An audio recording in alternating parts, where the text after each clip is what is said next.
Baik, selamat siang. Ya, pada kali ini kita akan membahas tentang pabrik pulp dan kertas, ya. Jadi ini adalah gambaran dari, pabrik pulp dan kertas, diagram prosesnya, ya, dari, kayu, ya, ini dari katakanlah hutan, lalu proses pertama debarking, kemudian ada chipping, masuk di gister, bleaching, kemudian dikeringkan, dari keringan itu, membentuk lembar-lembar kertas dan ini, kertas yang gulungan, lalu dari gulungan ini kita akan, katakanlah dipotong menjadi kertas ukuran A4, ya. Oke, ini adalah secara singkat. Nah, edisi kertas ini sangat penting. Pertama, kenapa? Yang pertama adalah merupakan salah satu industri terpenting dunia.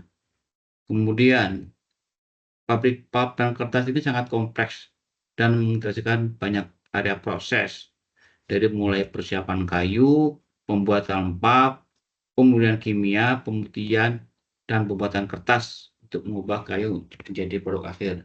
Sebagaimana sudah saya tampilkan di slide yang sebelumnya.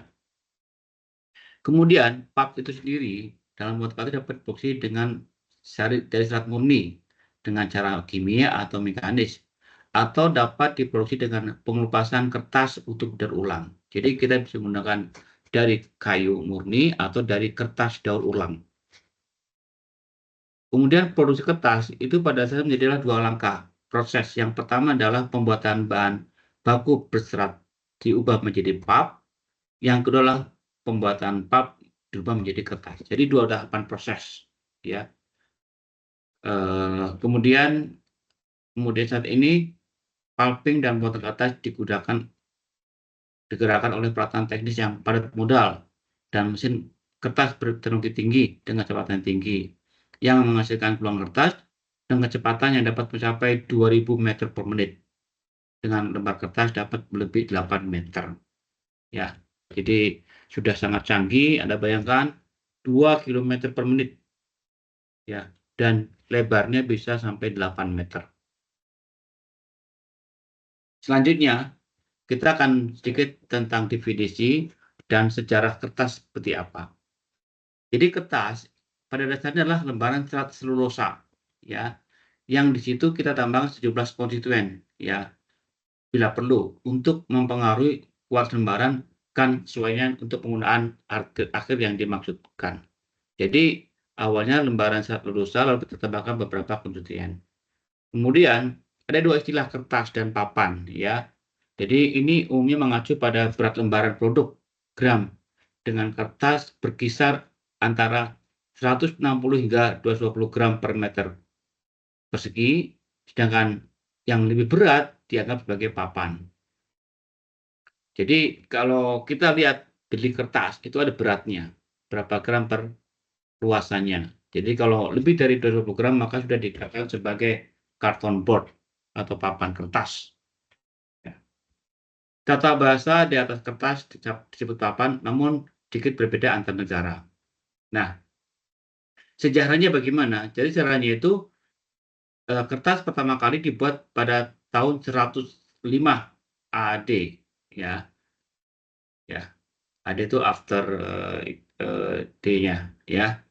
Nah, jadi ditemukan bahwa penemuan kertas dilaporkan pada Kaisar Tiongkok oleh Xia Lun, seorang pejabat istana kekaisaran. Jadi ini yang pertama kali kertas ditemukan oleh sejarah, dan kemudian pembuatan kertas modern berevolusi dari sebuah seni kuno yang pertama kali dikembangkan di Cina tersebut. Kemudian prinsip pembuatan kertas apa saja? Yang pertama adalah pulping. Jadi pulping itu memisahkan dan membersihkan seratnya dari kotoran-kotorannya. Yang kedua, menebahkan dan menyempurnakan serat tadi. Jadi seratnya biar lebih sempurna. Kemudian pengenceran, ya. Jadi setelah itu kita encerkan untuk membentuk bubur serat tipis. Lalu bubur tadi kita suspensikan dalam sebuah larutan lalu nanti kita membentuk jaringan cerat pada saringan tipis, disaring, lalu menekan jaring tersebut untuk meningkatkan kepadatan bahan, setelah itu kita keringkan untuk menghilangkan sisa kelembaban atau air, dan yang terakhir adalah finishing untuk memberikan permukaan yang sesuai dengan penggunaan akhir yang dimaksud. Nah, jadi ini proses pembuatan kertas menggunakan proses pulp craft, ya. Craft itu proses kimia. Jadi chip kayu tadi, lalu masukkan degister, degister kita masukkan bahan-bahan kimia, ya. Lalu masuk ke noter system, lalu masuk pulping, ya, sistem, jadi membentuk pulp, lalu pulping ini di screening, ya, disaring. Sedangkan cairan kimianya di sini, ya, apa namanya, kita recycle kembali di sistem evaporator, lalu dikembalikan ke sini. Lalu pulp yang sudah disaring tadi masukkan ke sistem Decker, lalu dilignifikasi, menghilangkan ligninnya menggunakan oksigen, ya. Lalu bleaching itu sistem pemutihan, ya, biar pulpnya lebih bersih. Lalu di sini disaring lagi, dibersihkan lagi dari pengotor-pengotornya, lalu masuk ke sistem pembuatan kertas. Nah, langkah-langkah tadi apa saja operasinya dibagi menjadi pertama adalah kesiapan bahan baku, melalui proses debulking, chipping, dan conveying. Kemudian pembuatan pulp itu ada beberapa jenis proses, bisa chemical, bisa semi-chemical, bisa mechanical, atau recycle paper pulping. Nanti dijelaskan di slide berikutnya.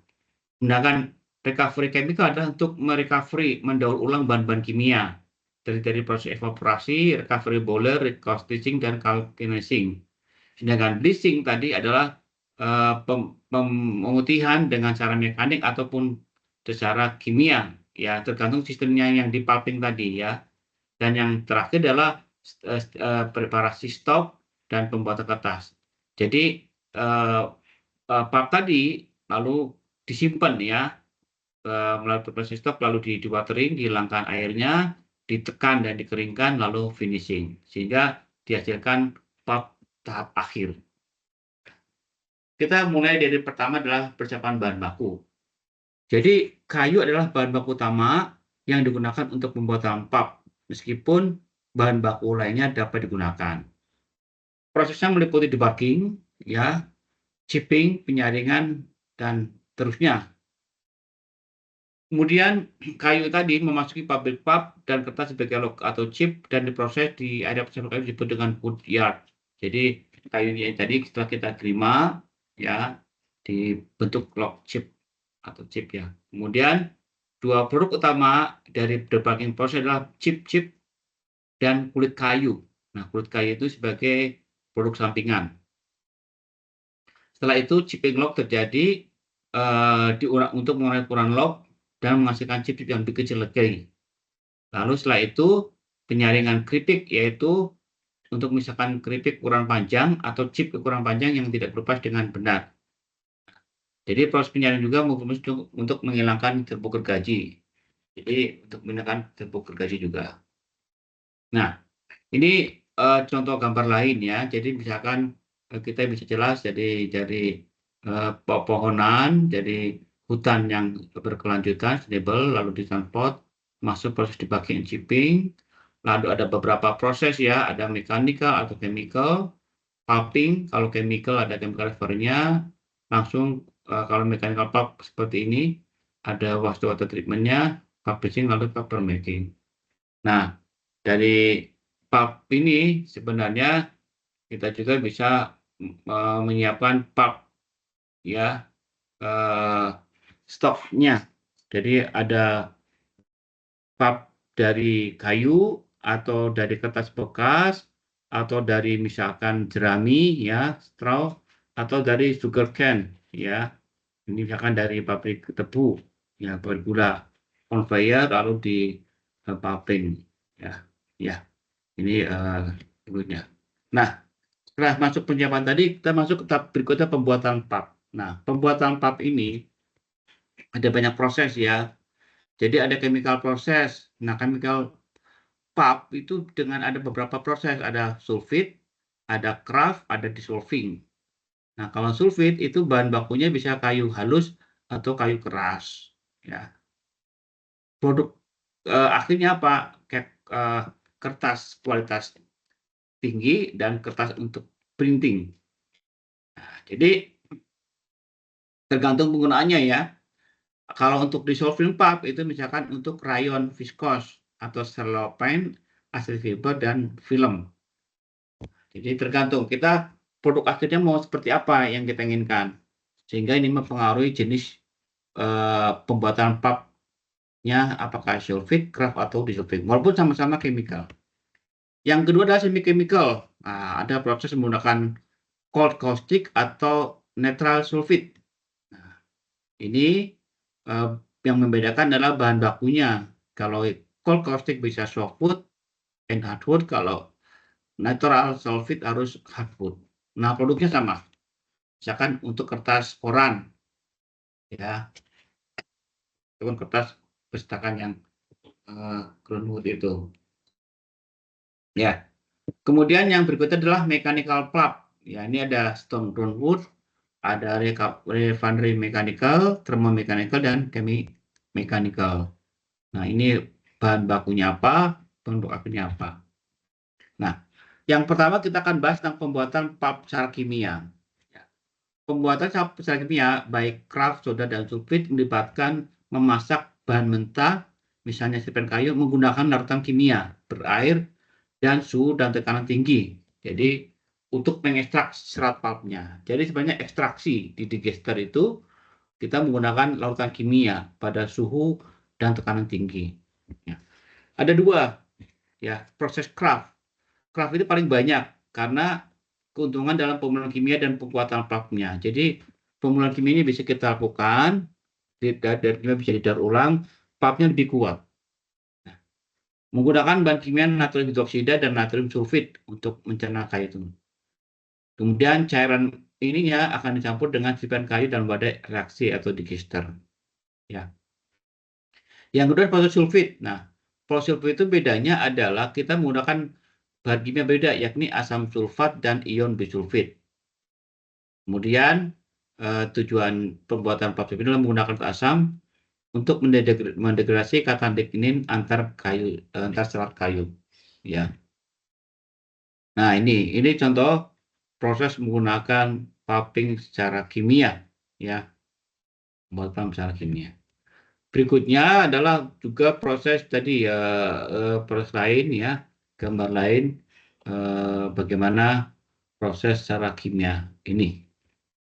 Kemudian yang kedua adalah pembuatan pulp secara mekanis. Ya, ada 3 kategori ya.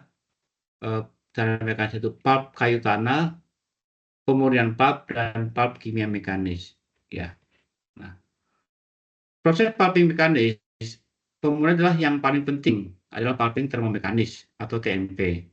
Jadi ini merupakan pengukusan suhu tinggi sebelum pemurnian menggunakan lignin antar serat dan menyebabkan penghilangan sebagian besar lapisan luar serat sehingga memperlihatkan selusa permukaan untuk ikatan antar serat. Nah, pulp mekanik ini lebih lemah daripada pulp kimia, tetapi lebih murah untuk diproduksi, ya, karena tidak menggunakan bahan kimia, tapi kualitasnya lebih rendah. Namun, dalam proses pembuatan pulp secara mekanik adalah tingginya konsumsi energi karena menggunakan energi mekanik yang sangat besar. Ya, ya, jadi semua ada plus minusnya. Tidak mengkonsumsi bahan kimia, tapi konsumsi energinya lebih besar. Nah, ini contoh adalah tahapan proses utama dalam proses pulp secara mekanik. Jadi ini sama kayu, debulking, chipping, refining, grinding. Nah, kemudian disinilah yang grinding sama refineringnya yang berbeda di sini. Ya, ya, oke. Kemudian yang berikutnya adalah kombinasi, ya, kombinasi kimia dan mekanik, maka disebut sebagai pembuatan pulping secara semi kimia. Ya. Yang pertama adalah kayu dimasukkan dulu secara digester dengan bahan kimia, kemudian setelah itu dilunakkan, lalu diselesaikan dengan cara mekanik. Jadi gabungan, ya. Ya, setelah berikutnya sama ya. Di sini ada proses pemurnian dan ada proses juga recovery daripada bahan kimia tersebut. Nah, ini contohnya seperti ini. Jadi ini dari cap posisian chip ya, lalu penekanan, impregnation, lalu masuk ke primary, secondary, recovery, lalu disaring, lalu di sini penghilangan air ya, ini kemudian masuk bleaching ya, untuk penghilangan daripada bahan kimianya, lalu masuk beberapa istilahnya itu pencucian, penyimpanan, dan tahap akhir adalah pulp yang sudah siap untuk diproses membuat kertas. Kemudian selain proses 3D, kita digunakan pulp serat pudar. Artinya apa? Kita menggunakan bahan baku daur ulang. Ya, jadi kertas daur ulang ini telah menjadi sumber memang semakin penting dalam pembuatan kertas.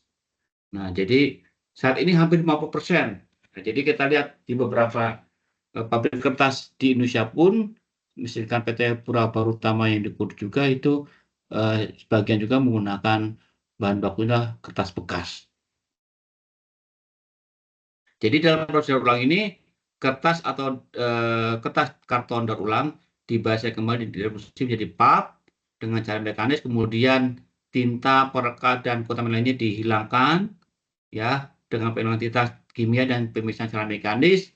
Lalu karena serat dalam kertas dan kertas karton telah dikeringkan sepenuhnya dan kemudian dibasah kembali, mereka umumnya memiliki sifat fisika berbeda dari pulp kayu serat murni. Jadi sifatnya berbeda kalau menggunakan pulp dari kayu serat murni ya, atau pulp dari serat kayu murni. Nah, dalam proses beberapa kasus pabrik yang menggunakan kertas daur ulang tanpa pengirang kertas dapat beroperasi tanpa pembuangan limbah. Ya, karena menggunakan siklus air tutup ya. Jadi efek positifnya adalah hampir bisa juga tidak menghasilkan limbah.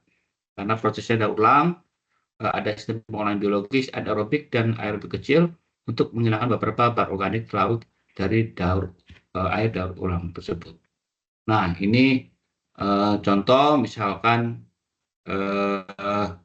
dari kertas bekas koran, hydropulper, ya, steril cleaner, terus ke sini ya, dan mesin menghilangkan tintanya, conical dan wrap, press thickener, ya, dipres, lalu dipanaskan, lalu hot disperser dispersikan dalam suhu tinggi, lalu kemudian tintanya tadi dipisahkan kembali, dihilangkan, ya.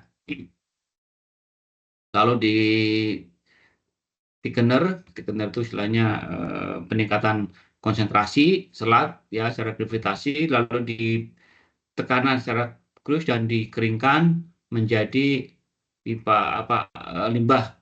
Nah, limbah tinta dengan total padatan 30-90%. Ya, sedangkan ininya dari pulpnya tadi lalu menjadi pulp kertas bekas. Jadi itu produknya adalah kertas bekas, pulp, dan selat tinta. Nah, tintanya bisa digunakan lagi atau diproses menjadi tinta lagi.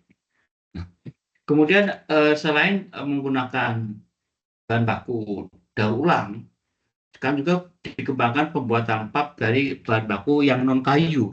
Ya, ini sekarang sudah berkembang mencapai 6%. Ya, jadi misalkan dari jerami, ya, jerami seperti bambu, ampas lembu, dan serat tanaman tahunan, ya, seperti kenaf. Jadi menggunakan serat-serat bukan kayu.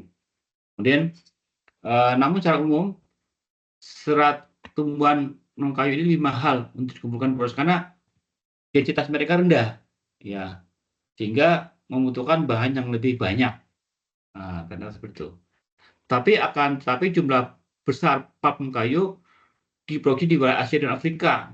Nah, di mana kayu serat relatif lebih sedikit dan serat kayu tersedia. Jadi karena semakin banyak di Indonesia, di Asia Afrika itu banyak pertanian ya, padi dan sebagainya, dan kayu hutannya makin berkurang, maka akhirnya banyak dikembangkan serat non kayu. Ya. Kemudian ciri lainnya adalah besar serat non kayu relatif pendek, ya, mirip dengan serat yang berasal dari kayu keras, dan oleh karena itu cocok untuk aplikasi serupa seperti kertas tulis. Ya. Namun serat non kayu juga bisa digunakan untuk grade lain seperti kertas koran dan papan pelumbang. Hanya 119 kerangka kayu lokal tidak sedia untuk pulp ya. Jadi kebanyakan untuk kertas tulis. Nah, ini contoh proses pembuatan pulp secara alkali ya. Jadi prinsipnya hampir sama ya, dari material bahan baku, digester, lalu blow tank, washing and black liquefaction, lalu spring system. Jadi ini menjadi pulp alkali ya. Kalau yang lainnya misalkan bahan kimianya didaur ulang ya. Nah, terusnya. Nah, setelah pembuatan pulp tadi selesai, jadi ada beberapa proses ya, ada secara kimia, non kimia, kimia mekanik, menggunakan kertas bekas, menggunakan kayu, lalu pulp yang dihasilkan kita dicuci. Ya. Jadi tujuannya apa? Mendapatkan pulp yang bebas dari pelautan yang tidak diinginkan. Jadi bebas dari kontaminan, ya, ya, dengan menggunakan air bersih. Ya. Idealnya pencucian pulp ini dilakukan dengan jumlah air pencucian yang minimum, karena ini dengan tujuan untuk menghemat sumber daya air tawar dan untuk mengambil beban kapasitas dari daerah untuk mengolah cucian filtrat. Jadi bisa mungkin dalam proses ini menggunakan air yang seminimal mungkin, karena akan membebani air tawar yang banyak, dan juga nanti proses pengolahan limbah cairnya akan lebih banyak lagi. Nah, disinilah peran nanti Anda sebagai seorang engineer untuk seluruh mengembangkan proses bagaimana dalam pencucian pulp ini digunakanlah air yang seminimal mungkin. Nah, beberapa tahapan pengolahan pulp yang menghilangkan kotoran pulp adalah screening, defibrillering, dan melting. Ya. Kemudian pulp juga dapat dikentalkan dan membuang sebagian airnya. Dengan biaya tambahan, pulp dapat dicampur untuk memecahkan keragaman produk. Teknologi pencucian yang paling umum adalah pencucian vakum putar. Ya, dilakukan secara berturut-turut dalam 2 atau 4 unit pencucian. Jadi biasanya menggunakan vakum, ya, rotary vakum cleaning gitu, atau pencucian vakum putar. Kemudian ada juga teknologi lainnya, misalkan mesin difusi, mesin tekan putar, dan seterusnya. Nah, ini contohnya pulp yang kotor tadi, lalu menggunakan pencucian vakum putar. Jadi tahap 1, tahap 2, tahap 3 ini air ya, air bersih digunakan di yang paling akhir ya, ketiga. Lalu ini airnya ini proses ini adalah thickener ya, atau juga terpisahkan padatannya di bawah dengan gravitasi, digunakan airnya untuk yang tahap kedua, ini tahap pertama, sehingga kita menghasilkan pulp yang lebih yang bersih ya. Nah, setelah pencucian tampillah penyaringan, pembersihan, dan fraksinasi pulp. Jadi penyaringan itu dilakukan untuk menghilangkan partikel yang terlalu besar dan tidak diinginkan ya. Nah, kemudian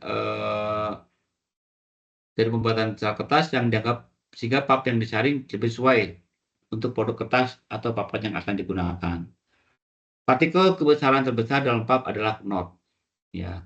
Dengan simpul dapat dilihat sebagai partikel kayu mentah. Jadi ini tahapan dari penyaringan, pembersihan, dan vaksinasi pulp.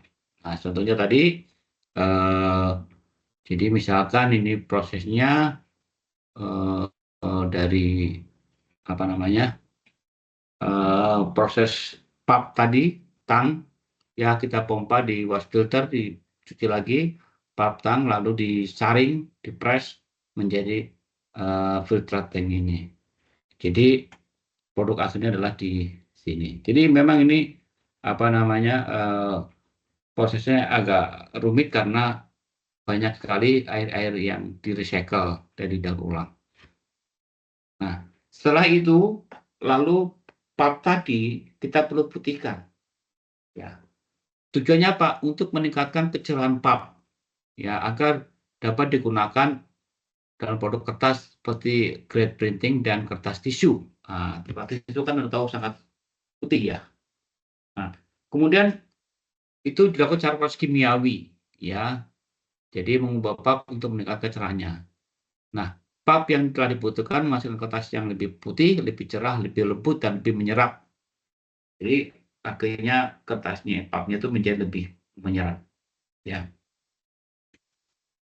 Kemudian ini prosesnya. Jadi misalkan ini pulp yang berwarna coklat, brown pulp set, lalu scented cleaner. Ya ini prosesnya standpipe. Ini yang proses yang secara sempurna. Ya, ada klorin, ya, klorin. Power pakai klorin, lalu ada NaOH, ada hidrogen peroxide juga di sini. Nah, kemudian tahap akhir menjadi ini. Jadi prosesnya ini proses pencuciannya. Nah, pencucian semua pakai pencucian putar itu ya, rotary vacuum cleaner. Nah, ini yang paling banyak. Jadi kalau gambarin lah pakai rotary vacuum cleaner. Ya. Setelah itu tadi sudah dihasilkan semua pulp yang sangat putih ya, kemudian sudah tinggi. Lalu bahan kimia tadi apa? Nah, ada unit sendiri namanya unit pemulihan kimia.